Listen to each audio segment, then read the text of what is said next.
meilleur combattant de MMA du monde. Le classement pound for pound le confirme. Il annonce en avance à ses adversaires comment il va les finir et à quel round.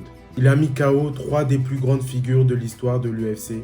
Il s'excuse même auprès d'eux en disant « Tu sais que je vais te battre, je suis désolé, je ne voulais pas que ce soit face à toi. » Il a une telle confiance en lui qu'il célèbre ses victoires avant même les combats. Au point où toi, tu es là en tant que combattant amateur, tu vas stresser avant la pesée. Et lui, ce qu'il va faire, c'est qu'il va boire un vin avant même la pesée. Invaincu en 17 combats, déjà champion dans 2 catégories, ce que très peu ont fait depuis la dernière superstar de l'UFC, Conor McGregor. On parle d'un combattant générationnel, un combattant qu'on ne voit que tous les 15 ans. Et pourtant, quand il gagne, il n'explose pas de joie. Il dit « La ceinture, je l'avais déjà gagnée à l'entraînement, je viens juste la collecter. » Et quand on lui parlait d'histoire de poids pour son dernier combat contre Charles Oliveira où il montait de catégorie, il a répondu « Si je marche dans la rue avec ma femme et que quelqu'un lui parle mal, je ne vais pas demander quel poids il fait. Quelle est son allonge ou sa taille, je vais juste lui arracher la tête, c'est ma mentalité. Et je vois le combat de la même manière. Je me fiche des histoires de poids, si tu fais 5 kilos de plus que moi dans la cage, félicitations, mais ça ne t'aidera pas. » Quand on voit toutes ces citations, on peut se dire que ce gars-là, c'est un super-héros. Que cette confiance qu'il a en lui, c'est inné. Ses accomplissements le rendent peut-être spécial, sinon je ne parlerai pas de lui aujourd'hui. Mais dans cette vidéo, je vais vous montrer que non seulement Ilia est humain, mais que cette confiance-là, vous pouvez la cultiver aussi. Elle repose sur 3 secrets simples, dont je vais vous parler dans la vidéo d'aujourd'hui. Le premier secret, donc, c'est la foi. Et par rapport à ça, je veux citer une phrase qu'Ilia justement a dit. So my mindset always was the same, exactly the same as I have right now. I'm like, if someone did it, I also can do it. And if no one did it, I can be the first one to do it. Si quelqu'un l'a fait, alors je peux le faire. Si personne ne l'a fait, alors je vais être le premier à le faire. On sait qu'Ilia est super croyant, mais je veux te dire quelque chose. On est tous croyants. Pas forcément tout le temps dans un sens religieux, mais on a tous la foi dans quelque chose. Quand tu commences un travail, tu ne te dis pas « je vais me faire virer dans 3 mois et je vais pas valider ma période d'essai ». Mais tu te dis « ça va marcher et je vais valider mon CDI ». Quand tu te mets en couple, tu penses pas directement à une rupture ou à un divorce au bout de 3 ans. Tu espères construire une famille, un avenir. Quand tu fais des études, tu ne penses pas directement à être un échec scolaire et les abandonner pour finir endetté avec 30 000 € que tu dois à la banque. Mais tu crois que tu vas finir diplômé, que ce diplôme va te permettre d'avoir un bon travail où tu vas bien gagner ta vie et ce bon travail te permettra de justement rembourser les dettes que tu as prises pour tes études. La foi, c'est croire en quelque chose qui n'existe pas encore. Et c'est ce qu'Ilia a fait. Il est le seul champion espagnol de l'histoire de l'UFC. Alors que l'Espagne, c'est pas un pays de sport de combat du tout. C'est même pas comme la France, et encore la France c'est vite fait, mais au moins on a le judo, qui est comme le foot des sports de combat ici, où au moins on a des champions, notamment dans les sports de combat en pied-point, ou même dans d'autres organisations moins prestigieuses que l'UFC. Et surtout, l'Espagne, ça n'a rien à voir avec des pays comme les États-Unis, le Brésil, la Russie, le Japon, Cuba, le Mexique ou même l'Angleterre qui ont des vraies cultures de sport de combat plus poussées. Et pourtant, il a cru. Il a dit « Personne ne l'a fait, alors je vais être le premier ». Mais il a aussi dit « Si quelqu'un l'a fait, alors je peux le faire ». Et ce qui est beau, c'est que cette fois, elle est également née dans son entourage proche. Parce qu'effectivement, son grand frère Alexandre fait aussi du MMA. Ils ont arrêté l'école ensemble justement pour commencer à se consacrer à 100% au MMA. Ils ont gagné ensemble en premier.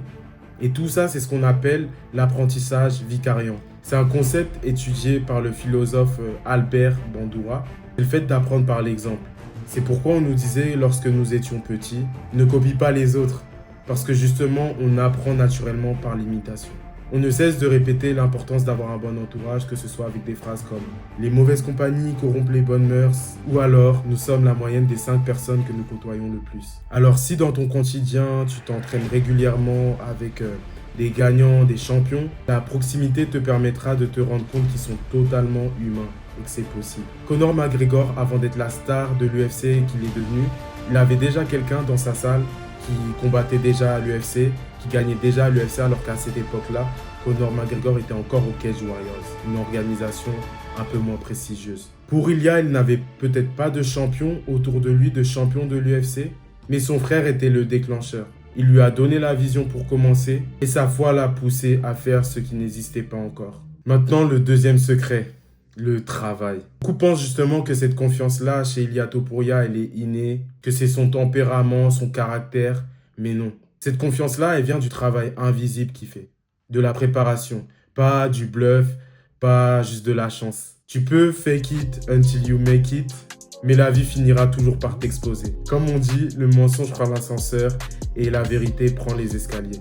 Dans un sport comme le MMA, perdre c'est normal. Les zéro défaites, elles sont très rares, on n'est pas à la boxe. Donc si tu n'as pas une vraie confiance et qu'elle repose sur un rôle que tu joues, alors les fondations de celle-ci vont vite s'écrouler. Et les défaites vont totalement te détruire. Alors que en MMA, si tu as une confiance avec des fondations solides, alors les défaites ne seront pas là pour te détruire, mais pour te construire.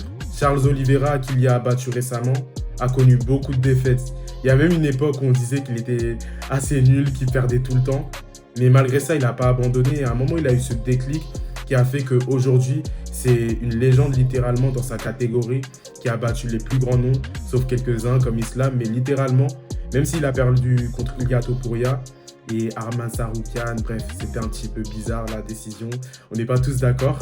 Même s'il a perdu contre eux, ça reste l'un des meilleurs de sa catégorie. Et Georges Saint-Pierre, qui est considéré comme l'un des GOAT de l'UFC, a aussi subi de nombreuses défaites. Donc on n'a pas que à l'UFC des personnes comme John Jones qui n'ont jamais perdu, ou Khabib qui également a fini sa carrière invaincue, mais il y a beaucoup de légendes, même Conor McGregor, dont j'ai parlé plus tôt, qui eux ont fini leur carrière avec des défaites. Tous ont déjà perdu, et plusieurs fois même. Perdre dans les sports de combat, c'est encore plus difficile. Quand tu t'es fait rouler dessus pendant plusieurs minutes, ou casser la figure pendant plusieurs minutes, ou pris un KO qui te laisse mort par terre, parallèle au plafond, en position Playmobil, c'est pas comme perdre un match de foot ou de basket où t'es là, t'es en championnat, tu dis tranquille, le match prochain, on va revenir plus fort. Là, tu t'es fait tabasser par un gars. C'est le genre de défaites qui peuvent encore plus détruire ta confiance. Et pourtant, ces combattants légendaires, parce qu'ils ont des fondations solides, sont capables d'avoir une confiance à toute épreuve qui leur permet de revenir après des revers. Et le délire, c'est qu'il bat ces légendes de l'UFC. Il les met KO, parallèle au plafond, en célébrant même avant ses combats contre ces légendes. Il le fait pas par arrogance, mais parce qu'il sait tout ce qu'il a construit à l'entraînement. La situation d'Ilia, quand je repense même à son combat comme Charles Oliveira, où on disait qu'il était plus petit, blablabla, ça me fait penser à une histoire, l'histoire de David et Goliath. Quand on regarde cette histoire, on peut avoir un regard assez naïf dessus, en se disant que c'est un miracle.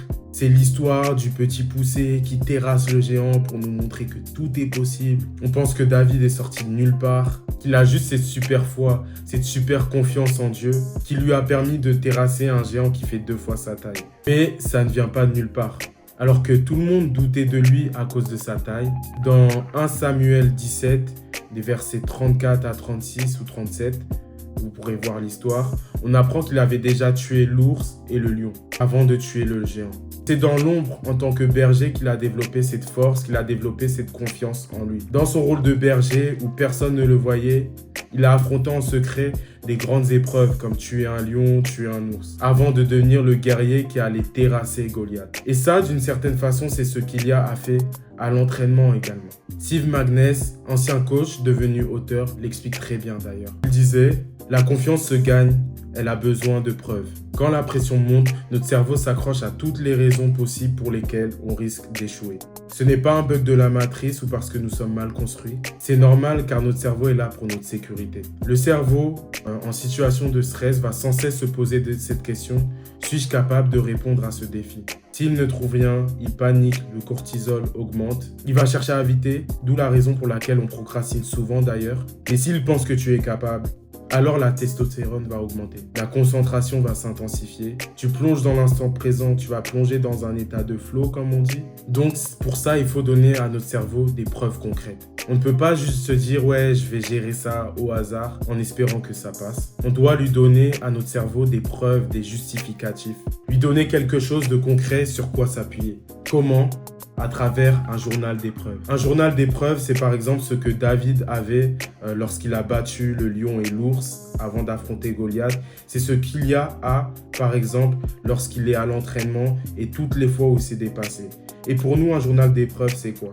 Une liste de ce que tu as surmonté, les moments où tu t'es montré à la hauteur alors que tu étais sous pression, les fois où tu as géré malgré la peur, malgré l'inconfort, malgré le manque de temps de préparation, les fois où tu t'es montré encore une fois malgré l'inconfort, malgré le fait que tu n'étais pas à l'aise, les fois où tu n'as pas abandonné. Il peut s'agir de grandes comme de petites choses, mais l'important c'est de te donner quelque chose à laquelle te raccrocher en cas de stress. Le journal d'épreuve, c'est un rappel. Tu es capable de faire beaucoup plus de choses que tu le crois. Tu es plus capable que ce que tes peurs veulent te faire croire. Tu ne pars pas de zéro, tu pars d'une expérience. Et même si tu n'as pas forcément d'expérience, même le simple fait que tu sois là encore aujourd'hui, c'est déjà une expérience. C'est déjà une preuve que on t'a gardé jusqu'ici, tu es toujours en vie, donc tu peux toujours faire les choses. Donc n'abandonne pas ta confiance au hasard. Et un journal, c'est quelque chose qui s'écrit, donc écris tes victoires. Parce que ce qui va se passer, c'est que sous stress, souvent ta mémoire, elle va bugger. On connaît toutes ces situations quand tu es sur le point de rendre un devoir, un contrôle, quand tu es sous le point de prendre la parole en public et sous pression, tu vas commencer à stresser. Tu oublies, ton cerveau va grave bugger. Mais si tu relis régulièrement ces preuves, ton cerveau saura les retrouver. Car la répétition et l'écriture renforcent justement la mémoire cognitive. Et quand la pression sera là, ton cerveau ne dira pas « et si j'échoue ?» Il dira « je l'ai déjà fait ». Et c'est ce qu'il a fait. Chaque session difficile, chaque jour où il ne voulait pas venir, chaque fois où il s'est poussé plus loin, c'était une preuve de plus pour lui. Et au-delà de l'intensité, c'est quelqu'un qui s'entraîne toute l'année. Il ne fait pas un camp puis une pause, comme certains le font, mais il vit pour ça. Il a construit sa vie autour de ça, autour du MMA. Et surtout, il a une approche assez unique. Plutôt que de faire du MMA d'une manière générale, il devient expert dans chaque discipline. Ça veut dire qu'il va s'entraîner en boxe, il va s'entraîner en lutte, il va s'entraîner en fait pour chaque domaine spécifique du MMA, chaque sport de combat spécifique. Ce qui fait qu'il a un niveau élite en boxe anglaise par exemple, au point où on dit même qu'il a une des meilleures boxes de l'histoire de l'UFC.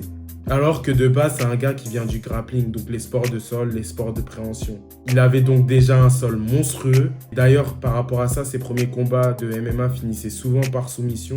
Et aujourd'hui, il fait peur debout, avec ses derniers combats qui se terminent par des KO. Là où un combattant de MMA va souvent soit être très fort dans une spécialité, être assez unidimensionnel, ou alors juste être assez polyvalent, assez correct partout, n'est pas juste bon partout. Il est d'un niveau élite. Are you in a physical and mental level that you feel indestructible? No, a ver, invencible no me siento, obviamente, por eso pongo muchísimo esfuerzo porque no soy precisamente invencible, ¿sabes? Como soy que soy vencible, por eso me entreno y me esfuerzo todos los días muchísimo, muchísimo. Y al final de todo, cuando pongo muchísimo trabajo, sé que he hecho todo lo que estaba en mis manos y que ya la victoria es mía, es lo que yo siempre digo, ¿no? De que yo la victoria ya lo celebro cuando el campamento se acaba. Cuando yo ya doy el peso es como, ya soy ganador. Después dentro del octógono puede pasar cualquier cosa, pero nunca me quedaré con la duda de podía haber hecho más. Eso no vive dentro de mí, no pudiera vivir con eso. Y como esa sensación no está dentro de mí, pues yo ya me siento ganador. Et si je te disais que cette confiance, elle venait aussi d'un truc qu'on associe souvent à de la faiblesse, l'humilité. Ilya ne s'est pas cru invincible. Il a reconnu ses lacunes qu'il avait debout au début justement. Il a bossé pendant 5 ans pour y remédier. Au point où aujourd'hui, comme je disais, les gens, pour le battre, se disent qu'il faut tester son niveau de lutte. Alors que de base, c'est un lutteur. Car même pour l'histoire, en fait, comment il a commencé et continue le MMA en Espagne, c'est parce que sa mère était triste en fait que son frère et lui ne pouvaient plus continuer la lutte gréco-romaine qu'ils faisaient lorsqu'ils étaient en Allemagne ou en Géorgie. How did you get into MMA? We went to Spain. We wanted to keep the Greco-Roman wrestling, but they don't have the culture. My mom was working and he saw a man with the cauliflower ears. She went to him and she asked him, what you doing? Because my kids want to do wrestling. Do you train in some gym? He said, no, I'm doing BJJ. Bring your kids and I'm gonna show you the gym. She came to home. They started to convince us. There's a gym. They are practicing jiu-jitsu, MMA. I was like, what the f is this? And my dad, he told me like, this is one of the best sports in the world. You are gonna love it. That day, we went to the gym and I fell in love since the first second. Donc, sa base à Ilya, c'est la lutte. Maintenant, il est devenu tellement fort debout en boxe anglaise avec ses poings que les gens commencent à penser qu'il faut le tester justement pour ça, pour espérer avoir une chance de le battre, ce qui est fou. Donc, par rapport à ça, par rapport au fait qu'il ait bossé pendant 5 ans pour améliorer son niveau debout, son niveau en boxe anglaise, ça montre que Ilya, c'est l'humilité en action. Il n'a pas nié ses failles, il ne les a pas cachées derrière une fausse confiance, il les a travaillées. Et ça me fait penser à l'apôtre Paul qui disait en 1 Corinthiens 15, je vais paraphraser, mais en gros, j'ai travaillé plus que tous les autres apôtres, donc par la grâce de Dieu. Et l'apôtre Paul, c'est quelqu'un qui a beaucoup bénéficié de la grâce de Dieu, littéralement, parce que c'était l'un des plus grands pécheurs, on pourrait dire, même si nous le sommes tous. C'est quand même quelqu'un qui allait jusqu'à tuer des chrétiens, qui les poursuivait, qui cherchait à les condamner, etc. Mais pourtant, Dieu l'a utilisé pour écrire la majeure partie du Nouveau Testament. Et c'est quasiment le plus grand missionnaire de tous les temps, à travers toutes les églises qu'on voit justement dans la Bible qu'il a implantées. Donc c'est quelqu'un que Dieu a beaucoup utilisé en gros, alors que de base c'était un pécheur, c'était quelqu'un qui faisait beaucoup de mal. Et la grâce, comme Paul, elle ne t'empêche pas de ne pas travailler. Mais justement, elle te pousse à travailler plus parce que tu es reconnaissant de la grâce qu'on te donne, tu es reconnaissant du fait que, malgré le fait que tu sois faible, tu puisses faire tout ça. Et pour Ilya, la victoire, justement, par rapport à ça, c'était même pas le combat. C'était une préparation réussie. La pesée réussie. I'm a God believer, and my mindset is like, of course, I want to win. I prepare myself to win. But if he destroys my plans, it's because maybe my plans could destroy me. So I don't want to have anything because I want to have it. If he decides it, if God decides to give it to me, I accept it. I will do everything to get it because I decided from all my heart. And if he says that if I decide it, I have the faith, I will get it. There's never a lose. Or you win or you learn. And learning is also a winning. Et le résultat final, pour lui, il appartient à Dieu. Et ça aussi, c'est de l'humilité. L'humilité de comprendre qu'on ne maîtrise pas tout, de savoir lâcher prise, accepter que tout ne dépend pas de toi. Parce que c'est souvent cette volonté de tout contrôler qui nous rend anxieux parce qu'on essaie de jouer le rôle de Dieu. Alors qu'on devrait faire notre part, donner le maximum à l'entraînement et lui donner la sienne. Donc, en conclusion, Ilya, c'est une star, une machine, un champion générationnel, mais c'est aussi un être humain. Et c'est surtout un exemple de ce que la confiance peut devenir. Quand elle est construite pas à pas, et toi aussi tu peux le faire. Aie la foi pour te lancer, travaille dur pour accumuler les preuves, reste humble pour progresser sans fin. Parce que la vraie confiance ne s'invente pas, elle se construit. Et un jour, quand la pression sera là, tu ne diras pas « et si j'échoue ?» Tu diras « je l'ai déjà fait ». Donc, merci encore une fois de m'avoir écouté. Je ne sais pas si vous serez encore là jusqu'à la fin de la vidéo, mais si vous êtes là, n'hésitez pas à commenter Ilya. Et surtout, partagez, commentez, likez la vidéo car ça aide beaucoup. Je sais que vous allez beaucoup l'entendre sur YouTube, mais encore une fois, ça aide vraiment. Et surtout, n'hésitez pas à vous abonner à la page. Il y a encore d'autres vidéos sur plein d'autres sports qui arrivent. Donc, restez branchés, restez connectés. Je vous remercie encore une fois pour l'attention que vous m'avez accordée. Et je vous souhaite une bonne journée, bonne soirée en fonction de l'heure à laquelle vous regarderez la vidéo. Peace.